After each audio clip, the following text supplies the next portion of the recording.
안녕하세요. 저는 올해 60을 바라보는 아줌마입니다. 자녀들은 모두 잘 커주었고 몇 년 전 결혼한 첫째가 이번에 손주를 안겨주었네요. 이렇게 시간이 흐르고 보니 그 옛날에는 무엇을 그리도 참고서 끙끙 앓았는지 모르겠어요. 지금은 그렇게 참고 살았던 세월이 후회가 되기도 합니다. 제 나이 20대 초반쯤 저보다 3살 많은 친언니가 얼굴도 모르는 남자에게 시집 가는 것을 보았어요. 그래서 이제 저도 연애라는 건 생각도 하지 않았던 것 같아요. 그러면서 저도 아버지의 손에 이끌려가게 된 곳이 저희 동네에서 오래된 식당이었어요. 바로 그 식당 사장님의 아들에게 시집을 가게 되었거든요. 저희 시댁은 그렇게 부자는 아니었지만 남편의 식당은 국내에서 하나밖에 없었던 곳이었어요. 또 식당을 운영하다 보니 집은 어느 정도 잘 사는 편이었고요. 그래서 이제 남편은 따로 하는 일은 없었습니다. 그저 식당에서 잡다한 일을 할 뿐이었죠. 그마저도 사실 거의 하지 않았지만요. 저는 시집을 가자마자 매일같이 식당에서 식모처럼 일을 했습니다. 뭣도 모를 나이에 시집을 가서 자녀도 아들 둘에 딸 하나를 낳아 길렀어요. 저의 인생은 참 힘들었고 저의 업이었던 식당 일은 정말 고되었습니다. 식당의 주 메뉴는 한식이었어요. 그러다 보니 장사를 시작하기 3시간 전부터 반찬과 각종 식재료들을 준비해야 했죠. 어릴 적부터 음식을 어느 정도 하는 저였는데도 식당 일하는 것이 여간 어려운 게 아니더라고요. 매일 새벽 4시 반에 일어나서 준비를 하고 7시 반부터 아침 손님을 받았습니다. 하지만 남편은 이걸 아는지 모르는지 매일을 동네의 이 여자 저 여자와 바람, 노름에 제가 어떻게 사는지조차 관심도 없었어요. 심지어 첫째 아이를 출산하고 둘째 아이를 임신한 와중에도 여자를 끼고 술에 취해 들어온 적이 몇 번이나 됐으니까요. 그때마다 울고 불고 화를 내어도 남편은 시큰둥했고 듣는 채 많은 채였죠. 그리고 또 어느 날은 제가 식당에서 일하고 있는 도중에 여자를 데리고 온 거였어요. 저는 기가 막혀 말도 못하고 보고 있으니 아는 동생이라며 뻔뻔하게 밥을 먹으러 오기도 했습니다. 이건 아니다 싶어서 저는 남편의 계속된 외도를 시어머니께 말씀드렸어요. 그랬더니 시어머니는 아가, 네가 참거라. 남자들은 저러다가 결국 원래 자리로 돌아온단다. 어머니, 한두 번이 아니에요. 제가 본 게 벌써 서너 번이에요. 그리고 식당에까지 데리고 왔더라고요. 결국에 저놈도 정신 차릴 거야. 아직 팔팔해서 그래. 남자들이 철이 늦게 들어서 그런 거야. 여자들은 그저 자식들만 보며 살면 돼. 라고 하더라고요. 내 편은 아무도 없었어요. 그저 제 편은 꼬물거리는 막내와 그나마 저와 대화가 통하는 첫째와 둘째뿐이었습니다. 저는 초기에는 결혼 생활은 이런 건가 하며 매일 밤마다 울었어요. 그러다 하루 종일 이리저리 치이면서 하루가 금세 지나가기도 하고 장사에도 정신을 팔고 나면 어느새 시간이 흘러 있더라고요.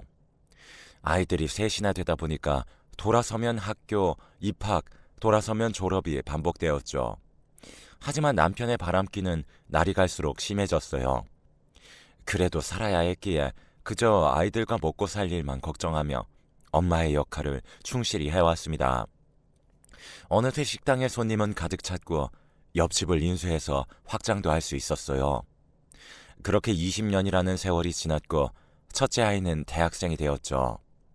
그때부터 주위에 비슷한 식당들이 들어서기 시작했고 저희 식당의 매출은 점점 줄어들었습니다. 식당이 오래되어 좀 허름했어도 맛으로는 자신이 있었으나 손님들은 깨끗하고 새로 지은 곳으로만 몰리더라고요. 기존 단골들이나 한번 맛을 보고 가신 손님들은 놓치지 않았지만 새롭게 올라오는 식당들에게 치이는 건 한순간이더라고요. 그렇게 식당의 매출은 점점 떨어져 갔습니다. 다행히 첫째 아들은 어릴 적부터 엄마가 사는 모습을 봐서 그런지 장학금을 받고 대학에 가서 등록금은 해결되었어요. 하지만 엄마로서 너무 미안했었죠.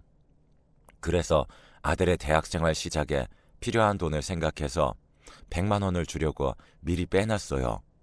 그런데 그 돈이 없어진 거예요. 저는 너무 놀라서 도둑이 들었나 하고 찾아보니 남편이 가져간 거였죠. 정말 기가 찼고 내 인생의 한계를 만드는 인간이었습니다. 그 당시 한참 조용하다 싶었는데 알고 보니 두 집 살림을 하고 있더라고요. 그 돈은 그 상간녀에게 갖다 준 것이었죠. 안 그래도 장사가 안 되어 환장할 노릇이었는데 돈까지 훔쳐가서 그 짓을 하니 정말 헤어지고 싶었습니다. 첫째도 그 모습을 보고는 제가 속상해할까봐 싶어 괜찮다며 돈 들어갈 일 없다고 하더라고요. 어떻게 저런 인간한테서 이런 착한 아이가 나왔을까 하며 흐르는 눈물을 억지로 참았습니다. 저는 아무래도 안 되겠다 싶어 그 상간녀 집으로 찾아갔어요. 안녕하세요, 형님. 안녕 못하고요. 내가 왜 그쪽 형님이에요? 남편하고 바람을 피우든 말든 마음대로 하고 돈은 돌려주세요. 아들 학비예요. 네? 오빠가 제 생일 선물로 준 돈이고 선물로 다 써버렸어요. 죄송해서 어쩌죠? 형님 식당 있으시니까 그걸로 돈 버시면 되잖아요. 끼리끼리 만난다더니 생각 없는 소리를 해대더라고요. 저도 뭘 바라고 여기까지 온 건지 참 바보 같았죠. 정말 이가 갈리고 분노가 치밀어 올랐지만 똑같은 인간이 되기 싫어서 나와버렸습니다. 가슴에 한이 맺혔고 모든 것이 내 탓만 같았죠. 그리고는 더 이상 참을 수가 없어서 이 사실을 또 시부모님께 말해버렸습니다.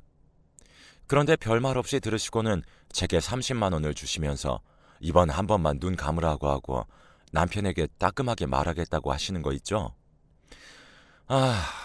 정말 내 편이 없다는 걸 또 한 번 깨닫는 순간이었어요.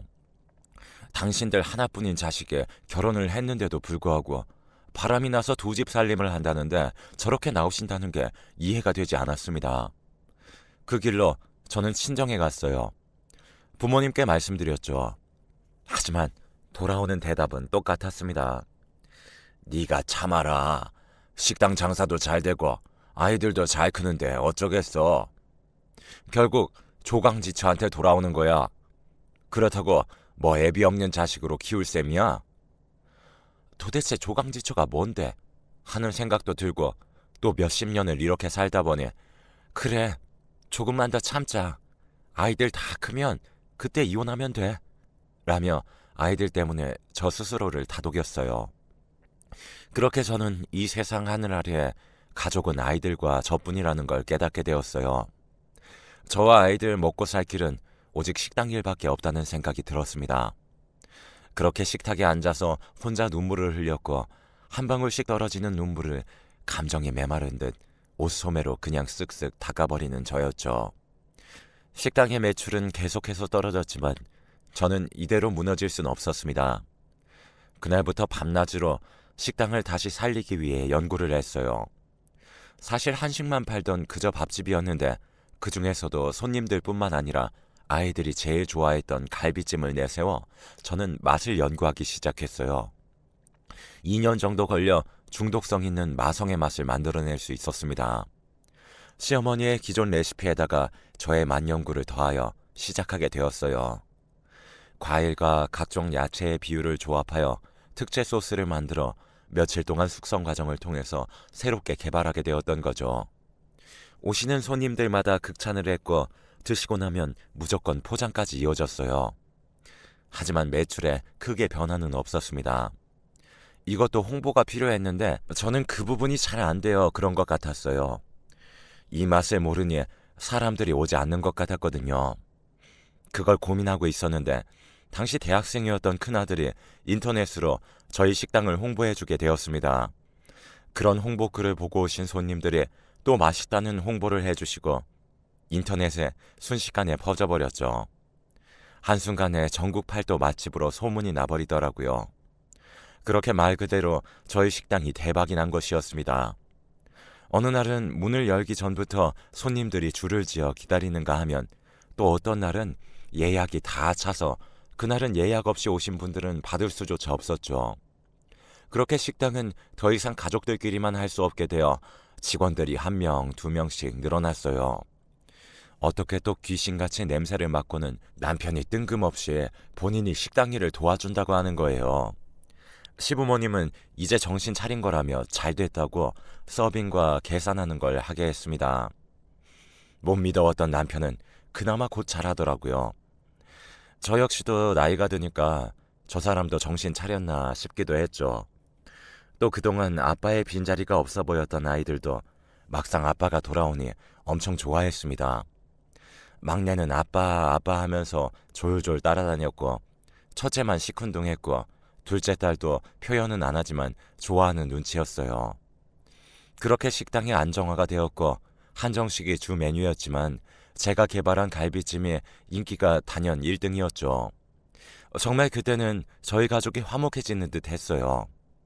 식당은 안심해도 될 만큼 어느 정도 안정화가 되어가고 있었습니다. 그렇게 시부모님도 식당을 저희 부부에게 물려주셨고, 저는 그 바통을 이어받아 이 전통을 유지할 수 있도록 최선을 다했어요. 하지만 조용하긴 글렀는지 또 사달이 났습니다. 남편의 상간녀가 가게로 찾아와 행패를 부리는 거였어요. 형님, 저 아시죠? 우리 오빠 어디 갔어요? 여기 와서 왜 이래요? 그쪽 오빠 여기 없고요. 나가서 말해요. 아니, 이혼한다면서 저를 속이고 몇 년간 저를 붙잡고 만났었는데 장난감이었다면서 헤어지자더라고요. 이제까지 저를 갖고 놀았던 거 용서 못해요. 아, 여기까지 와서 이 난리를 쳐? 너 왜 이래? 당장 나가지 못해? 그래. 너 죽고 나 죽자. 일로 와봐. 그렇게 한바탕 난리를 치고는 남편이 상간녀를 데리고 나갔다가 몇 시간 후 돌아왔어요. 이미 오래전에 정리했다고 하더라고요. 그런데 남편 자신과는 상관없이 상간녀가 본인에게 매달리는 것뿐이라고 했어요. 자기는 이제 정신 차렸다고, 아이들과 가정에 충실하며 살겠다고요. 다시는 이런 일 없을 거라며 미안하다고까지 하더군요. 사실 저는 재벌은 개 못 주는가 싶었는데, 생각해보니 요즘 하는 행동이나 말하는 거나 진짜 좀 달라졌다는 게 느껴졌었거든요. 아이들한테도 장난도 잘 걸고 식당 일도 열심히 하는 듯 했어요. 그래서 한번 믿어주기로 했습니다. 몇 년 후 첫째 아들은 변호사가 되겠다며 대학교 졸업 후 로스쿨에 들어갔어요. 그리고 둘째 딸은 요리에 관심이 많아서 프랑스로 유학을 갔고요. 그렇게 북적대던 저희 가족은 아이들 둘이 독립을 하고 나니 막둥이와 남편, 저 이렇게 조용히 세 식구가 살게 되었습니다. 저도 이제 시간으로나 경제적으로나 여유가 생기다 보니 옛 친구들도 그립고 해서 안 나가던 동창 모임이나 친구들 모임에 나가기 시작했죠. 그러다가 옛날에 바로 옆집에 살았던 어릴 적 친구를 만나게 되었어요. 그 친구는 다른 지방으로 시집가서 잘 살고 있다고 들었던 친구였습니다. 그런데 알고 보니 남편이 하던 사업이 망했고 그 길로 사라져서 행방불명이 되었다고 해요. 그렇게 빚쟁이들에게 쫓겨서 고향으로 돌아왔다고 하더라고요. 좀 안타까웠어요. 저도 그 옛날 어릴 때 얼굴도 모르는 남편에게 시집와서 백수건달에 외도를 밥 먹듯이 해서 고생했던 일이 떠오르기도 했고요. 그래서인지 너무 딱하고 도와주고 싶어졌죠. 너 하는 일은 있고? 아니, 이제 찾아봐야지. 먹고 살아야 하니 뭐라도 해야지 그래. 안 그래도 우리 식당에 사람 구하긴 하는데 네가 괜찮으면 와서 좀 도와줘. 정말? 그렇게만 해준다면 나야 너무 고맙지. 안 그래도 너희 식당 유명하더라. 그렇게 친구는 저희 식당에서 함께 일을 하게 되었어요. 다행히 친구의 넉살 덕분에 식당 사람들과도 친하게 잘 지냈고, 정신 차린 남편도 이것저것 잘 알려주면서 식당을 잘 이어나갔습니다. 이보다 더 만족할 수는 없었어요. 내 인생도 이렇게 피는구나 했죠. 자식들도 모두 장성해서 하고 싶다는 거 전부 뒷바라지 해줄 수 있었고, 기대 없던 남편도 정신 차리고 돌아왔고요. 심지어 고향의 친구도 함께 일을 하니 마음이 편안하고 든든했던 것 같아요. 남편이 이제 식당은 잘 돌아가니 그동안 고생했으니 좀 쉬면서 취미 생활을 가져보라고 권하더라고요. 이 사람이 저에게 이런 말을 한 적이 없는 사람인데 속으로 웬일이야? 좀 고맙네? 하며 기대 없는 사람이 이러니 또 조금 감동을 받은 저였어요. 처음에는 거절하다가 막내 아들도 이제는 좀 쉬어야 된다면서 응원해 주더라고요. 그래서 저는 좋아했던 꽃을 만지는 플로리스트를 배워보기로 했죠. 그렇게 저는 평일에 3시간 정도 강습을 배우러 다녔어요. 정말 신세계였어요. 이래도 되나 할 정도로 행복했고요. 저의 개인 취미까지 생길 줄은 상상도 못했던 옛 시절을 떠올리며 웃기도 했고요. 그런데 어느 날부터인가 식당에 가보면 친구가 몇 번이고 카운터를 보고 있는 것이었어요.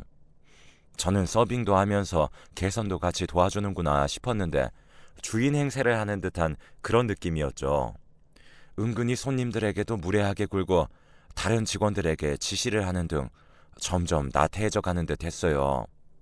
저는 식당을 마치고 친구를 불러서 대화를 시도했습니다. 혜영아, 손님분들께 무조건 왕이라고 생각하고 친절하게 부탁해. 그러니까 내가 자꾸 말하는 거야. 쥐들이 싫으면 먹지 말라고 해. 아무리 그래도 우리 가게에 일부러 오신 손님들인데 그러지 말고 친절하게 해줘. 야, 네가 사장이면 사장이지. 손님이 뭔데? 안 돼. 내가 왜 예의를 지켜야 돼? 뭔 말이야.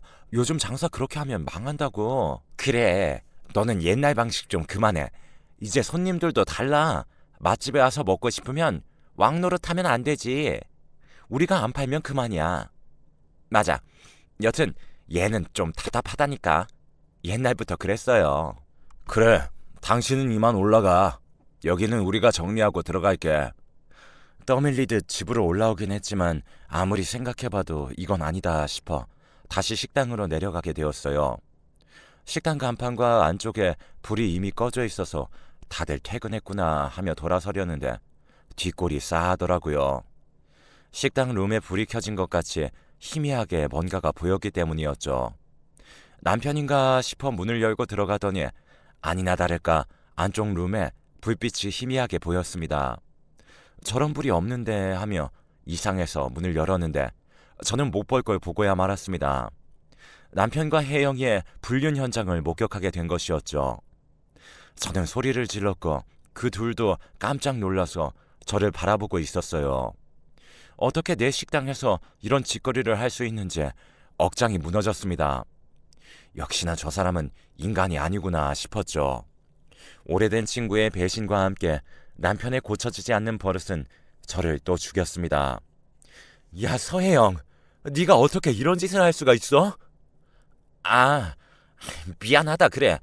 그런데 어차피 너희 부부 남이나 마찬가지 아니었어? 그렇게 억울한 일은 아닌 것 같은데. 너도 여자 문제는 다 알잖아. 안 그래? 당신은 내가 이런 거 한두 번도 아닌데 일단 진정하고 문 좀 닫아. 새삼스럽게 왜 이래? 이런 정신 나간 인간들을 봤나. 이제 뭐가 잘한 건지 뭐가 잘못한 건지도 구분이 안 돼? 이제 정말 지친다. 너희들 내가 가만두지 않을 거야. 두고 봐. 그러고는 확 나와버렸고 눈에서는 눈물이 계속해서 흘렀어요. 슬픈 건지 화가 난 건지 저는 또 뭘 기대했던 건지 내 인생이 이렇지 뭐 하며 자책도 했다가 후회도 했다가 하며 그날 밤 혼자 죽도록 울었습니다. 그런데 방으로 막내가 들어오더라고요. 모든 걸 다 봤다고 했어요. 막내 아들은 친구들과 헤어진 후 식당으로 혼자 들어가는 저의 모습을 보고는 깜짝 놀래켜주려고 조용히 따라갔다가 전부 다 보게 되었던 거죠. 가슴이 찢어졌습니다. 막내는 당시 남편의 인간 이하의 행동은 잘 모르고 있었거든요. 그런 추악한 모습까지 보여주게 되니 이제 더 이상 이 남자와의 인연을 이어갈 필요가 없다는 생각이 들었어요. 어차피 자식들 모두 성인이 되면 이혼하려고 했었는데 정리를 해야겠다 싶었습니다. 다음날 그 정신 나간 인간들은 아니나 다를까 또 상식 이하의 행동을 했지요. 그 지경을 다 들켰음에도 불구하고 똑같이 출근해서 저에게 인사를 하더라고요. 이것들이 사람을 얼마나 깔봤으면 이러나 싶었죠. 그 자리에서 저는 당장 나가라고 소리쳤고 이 와중에 남편은 또 그 친구를 감싸더라고요. 너희들 그런 행동을 하고도 뻔뻔하게 다시 왔어? 제정신이야? 또 왜 이래? 제발 공과사 구분 좀 하자. 당신은 학원이나 가보지 그래? 여기는 왜 왔어? 나보고 나가라는 거야? 여긴 내 일터야. 네가 사장이면 이렇게 갑질해도 된다고 생각해? 나에게도 다른 일자리 구할 때까지 시간이라도 줘야 되는 거 아니야? 더럽고 치사해서. 나도 더럽고 치사해서 나갈 거야. 난 뭐 여기 있고 싶어서 있는 줄 알아? 혜영아, 자기가 참어. 저 사람이 뭘 몰라서 그러는 거야. 당신 함부로 잘났다가 노동청에 신고라도 하면 어쩌려고 갑질을 해? 제발 공과사 구분 좀 하자. 어? 그래. 이것들이 경찰을 불러서 콩밥을 먹어봐야 정신을 차리나. 당장 나가지 못해? 김진수, 서혜영, 당장 내 눈앞에서 사라져. 저도 속이 텅 비어버리니 이성을 잃고 소리를 지르고 주위에 잡히는 것을 마구 던져버렸어요. 그러자 남편과 친구는 혀끝을 차며 나가버리더라고요.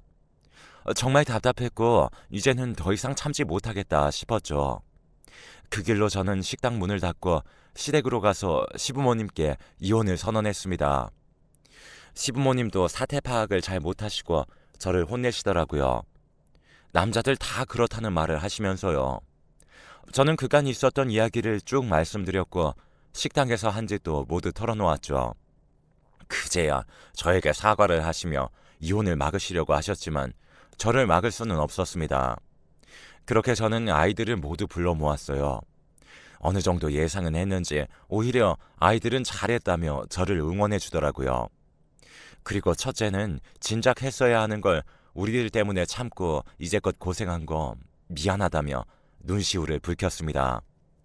둘째 딸도 아빠 없는 게 더 낫다며 그간 마음고생했을 저를 안아줬어요. 막둥이도 어릴 적부터 모든 얘기를 첫째에게 다 듣고는 왜 같이 살았냐며 다시는 아빠를 보고 싶지 않다고 했죠. 아이들과 속내를 다 털어놓고 나니 마음이 한결 편해지면서 후련해짐을 느끼게 되었습니다. 그렇게 저는 전문 변호사를 찾아갔고 남편에게 이혼을 선언했어요.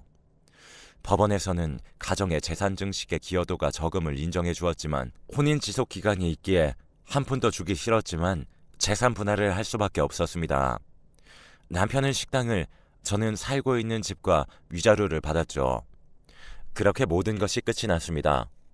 그 길고 길었던 30여 년 동안의 저의 결혼 생활은 끝이 났어요. 허무하기도 했고 후련하기도 했죠. 그래도 아이들은 엄마 인생 브라보를 외치며 저를 늘 지지해줬어요. 그동안 편안히 여행 한번 해보지도 못하고 이렇게 늙어버린 저를 걱정하는 아이들이 저에게 선물을 했어요.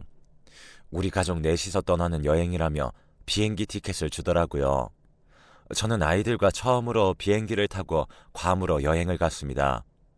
새벽부터 일어나서는 비행기도 타보고 그 안에서 조식이라는 것을 먹고 아이들과 이야기를 하고 꿈만 같았죠. 도착했을 때 괌의 공기는 냄새부터 다르더라고요. 근사한 호텔과 식사, 그리고 텔레비전에서만 보던 수영장. 아이들이 엄마 이것저것 다 하게 해준다면서 일정을 빡빡하게 짜놨습니다. 일정을 소화하는 내내 감동의 눈물이 흘렀지만 아이들이 속상해할까봐 꾹 눌러 참았어요. 그 덕에 저는 매일매일이 호강이었습니다. 마지막 날 아이들과 파티에 나가게 되었는데 세상 이런 곳이 있나 싶을 정도로 재밌었고 즐거웠습니다. 딸아이가 준비한 똑같이 맞춘 우아한 드레스를 입고 아들들은 멋진 턱시도에 와인도 마시고 춤도 추고 시간 가는 줄 모르고 실컷 놀았죠. 그렇게 여행은 아쉬움을 남기고 끝이 났고 일주일 동안 찍은 사진만 몇백 장이 되었어요. 심지어 집으로 돌아오는 동안에도 다 보지 못할 만큼 추억을 많이 만들고 왔죠. 왜 이제까지 이런 걸 못 누리고 살았는지 앞으로는 종종 놀러 오자며 아이들과 약속했습니다. 잊지 못할 괌에서의 추억은 제 고단했던 인생에 대해 보상받는 느낌이었죠. 그리고 저는 이제까지 해온 것이 식당 일이다 보니 다시 또 음식 장사를 하고 싶었는데 둘째가 프랑스 가정식 요리 식당을 함께 하자는 제안을 했어요. 그리고 저의 비밀 레시피인 갈비찜을 메인으로 내세우기도 했고요. 그렇게 준비를 천천히 해가고 있었는데 우연히 동네에서 동창과 만나게 되었어요. 정말 황당한 이야기를 듣게 되었죠. 아, 그래? 넌 잘 살고 있지? 이제 뭐 식당 안 해? 솜씨 아깝다, 얘. 안 그래도 둘째랑 식당 하나 하려고 준비 중이야. 너무 좋다. 왜 그렇게 붙잡고 살았나 싶어. 그래서 말인데 서혜영 있지? 걔 완전 거짓말쟁이더라. 소름 끼치더라, 얘. 무슨 일이 있어? 얼마 전에 서혜영 전 남편을 아는 친구를 만났거든.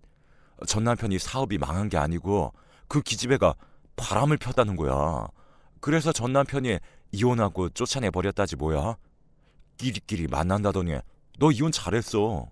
그것들 어디 잘 사나 두고 보자. 정말이야? 그런 일이 있었어? 아이고, 걔도 어지간하네 정말. 그래, 그래도 위에 신은 있는지 네 전 남편 식당 완전 망하고 있더라. 어? 정말이야? 전혀 몰랐네. 식당의 주인장이 바뀌니까 당연히 맛도 바뀌지. 그리고 서혜영이랑 허구한 날 돈이나 쓰고 다니는데 제대로 돌아가겠어? 식당에는 온통 알바생들만 돌리는 듯 보이더라고. 알아보니 남편은 정말 식당을 말아먹어 버렸더라고요. 그렇게 몇십 년을 전통으로 지켜왔던 식당이었는데 계속해서 잘 될 줄로만 알고 식당 일은 아예 신경을 끊었습니다. 제가 시집가서 하나부터 열까지 제 손이 하나하나 안 간 곳이 없어서 그 소식을 들으니 한편으로는 마음이 좀 아프더라고요. 꼭 시집간 자식이 잘못 살아가는 마음이라고 할까요? 그리고 얼마 후 전 남편에게 전화가 왔어요. 식당이 망해가고 있다면서 갈비찜 비밀 레시피를 알려달라고요. 황당했죠. 이혼할 당시에 그렇게 법정에서 잘났다면서 뻔뻔하게 소리치던 사람이 이제 와서 이렇게 구걸을 하다니 어이가 없었습니다. 여보, 좀 도와줘. 당신 이 정도로 정없는 사람 아니잖아. 식당 아깝지도 않냐? 저 김진수 씨, 그렇게 좋아하는 말이 있잖아요. 공과 사 구분하는 거요. 구분 좀 하세요. 나 이제 김진수 씨 여보 아니고요. 식당 옆에 빈 상가 있던데 거기 내 이름 걸고 갈비찜 식당 차릴 거니까 앞으로 연락하지 마세요. 후련했습니다. 한 방 먹인 기분이었어요. 저와 이혼 후 남편의 식당은 제 비밀 레시피가 없으니 당연히 맛이 변했고 남편 상간녀의 식당 운영 개입으로 불친절한 것이 인터넷으로 순식간에 퍼졌다고 해요. 그렇게 사장이 바뀌었다는 소문이 퍼지니까 기존 단골 손님들까지 하나둘 발을 끊어버리게 되었던 거죠. 심지어 남편은 이런 상황에서 바닥이 보일 때까지 눈치채지 못하고 또 다른 젊은 여자들을 만나고 돈을 펑펑 쓰고 돌아다녔다고 했어요. 그걸 또 상간녀 친구에게 들켜서 식당에서 머리를 쥐어뜯고 싸우는 등 아주 난리가 났다고 하네요. 이런 악의 구렁텅이에서 아직까지 제가 있었다면 어땠을까 생각만 해도 끔찍합니다. 진정 이제는 남의 일이라 생각하니 헛웃음이 나기도 하네요. 왜 나이 먹고 저렇게 살까 안타깝기도 하고요. 그렇게 저는 제 머릿속에만 있던 황금 레시피로 준비했던 식당을 차리게 되었어요. 둘째 딸의 감각으로 식당의 인테리어를 하고 저의 레시피로 요리를 했고요. 막둥이도 인터넷에 홍보도 해주고 그야말로 십시일반으로 일이 진행되었습니다. 그렇게 오픈한 가게는 문을 열자마자 문전성시를 이루었어요. 단골 손님들도 제가 하는 가게라는 걸 알자마자 동네에 순식간에 소문이 퍼졌죠. 그렇게 다시 저는 갈비찜 여사라는 별명도 얻고 지금은 행복한 나날들을 보내고 있습니다. 그리고 이번 주 주말에 저희 둘째가 상견례를 해요. 첫째 아들이 함께 일하는 사람들과 자주 밥을 먹으러 식당에 왔는데 그때 직원 하나가 제 딸에게 첫눈에 반했다면서 그렇게 구애를 하더니 결국 결혼까지 한다네요. 저는 무식하고 배운 거 없이 살아왔는데 살다 보니 변호사 아들의 변호사 사위를 다 보게 생겼어요. 이런 날도 오네요. 지금은 우리 네 식구 똘똘 뭉쳐서 잘 살아보려고 해요. 다 털어놓고 나니 시원하네요. 저의 긴 글 읽어주셔서 감사합니다.